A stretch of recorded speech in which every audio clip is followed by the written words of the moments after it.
سلام دوستان عزیز، شام آمد بخیر و شادی باشه. باور میکنید در عمرم یکم چیرم خجالت کردگی نیستم. همین بوی مایک تایسون قطعا بلوگر. باور میکنم خیلی انتظارم که همین کی سر میشه با فکر شما کی میزده باشه. من فکر میکنم که مایک تایسون میگن استخوان گوی پیر در جوان گو برای.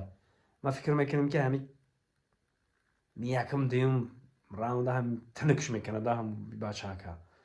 خبر هم نکیم باید هم درام آدم تماشا کردم بیم نچون نیست بیم بخود چه هست هیو نکیم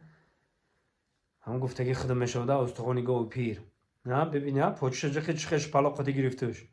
پوچی مایک تایسون در وقتی آخر دیدین نگاه میمونم کادرشو تماشا کنین شروع اگه شپلا قلاوی چش علکه گرفت و با ما درام آدم بسیاری بعد تماشا کردم مایک تایسون وقتش تماشا میکنم برادرو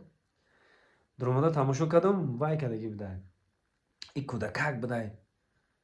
پیشی مایک تایسون دو تاش مقصد می اومده میرفته ایروی صورت هم خیلی فهمیدم اگر خش و تبار و یگام چینه باشن و فکر که آتش مخلصی مایک تایسون بده این کودک یک بار دو بار وارده پیش مایک تایسون بردگی بده قطعی همین کودک کشیده قطعی بچک صورت داره خیلی انتظاریم کو کی چی گداد میکنه بنویسه کو در کامنتر کو کی میزنه ما فکر میکنم که مایک تایسون میزنه سربلند خانواد باشین مردمی سربلند تاجیک خدا نگهبانی همون باشه